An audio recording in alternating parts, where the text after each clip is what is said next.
City India news Telugu. Bhagiratha Maharshi జయంతి ఉత్సవాల సందర్భంగా అధికారికంగా మహబూబ్నగర్ పట్టణంలోని భగీరథ మహర్షి విగ్రహం దగ్గర పూలమాలలు అర్పించి నేను, కలెక్టర్ గారు, మేయర్ గారు నివాళులు అర్పించడం జరిగింది. భారతదేశ ఇతిహాసంలో భగీరథునికి ఒక గొప్ప స్థానం ఉంది.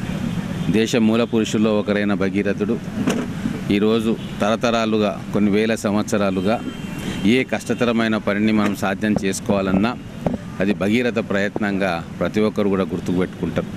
ఆ రోజు హిమాలయాల నుంచి గంగను తీసుకొచ్చి కోట్లాది మంది దాహార్తిని తీర్చిన గొప్ప వ్యక్తిగా, సివిల్ ఇంజనీర్గా, అలాగే కోట్ల మంది దాహాన్ని తీర్చిన వ్యక్తిగా, కొన్ని లక్షల ఎకరాలకు నీళ్ళు ఇచ్చిన వ్యక్తిగా భగీరథుడు ప్రతి ఇంటిలో కూడా ఎప్పటికీ గుర్తుంటాడు.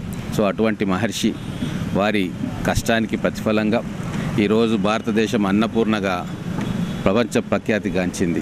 అందుకే ప్రతి సంవత్సరం ఈ భగీరథ మహర్షి జన్మదిన సందర్భంగా అందరం కూడా కలిసి వారికి ఘనంగా నివాళులు అర్పిస్తూ ఉన్నాం.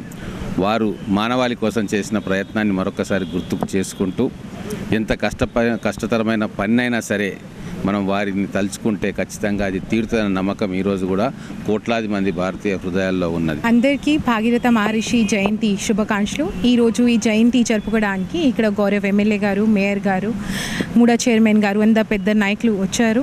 చాలా సంతోషం. మీ అందరికీ తెలుసు, భాగీరథి మహర్షి ఒక గొప్ప తపస్వి. వాళ్ళు చేసిన తపస్య కాబట్టి లార్డ్ శివ ప్రసంచేసి ఇది గంగాదేవికి భూమికి పంపించారు. ఇదే కాబట్టి మనము గంగాదేవికి భాగీరథి కూడా పిలుస్తున్నాం. సో ఈరోజు వాళ్ళు చేసిన కృషికి, వాళ్ళు చేసిన తపస్యకి గుర్తు చేసే వారికి శ్రద్ధాంజలి ఇస్తున్నాం. అందరికీ మరొకసారి ఈ శ్రద్ధాంజలి శుభాకాంక్షలు.